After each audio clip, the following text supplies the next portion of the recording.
Nice one, Master. Ayan oh. Mamaw. Nadali ni Master. Ayan, kita niyo.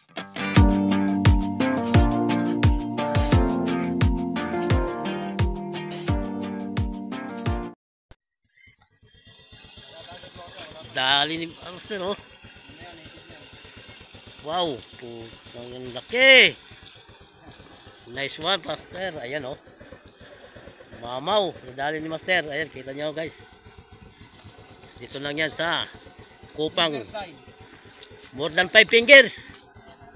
Sulit na sulit.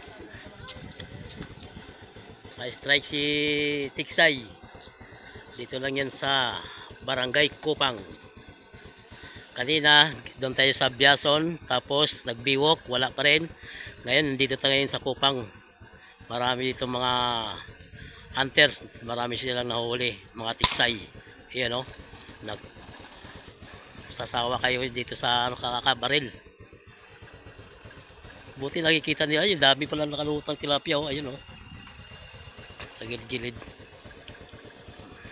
Tayo naman maghanap ng spot. Yun o, dami nakalutang. Grabe. Dito na tayo maghagis. Ang tanong, magkakagat kaya sa ano, tip floater ang gagawin natin eh.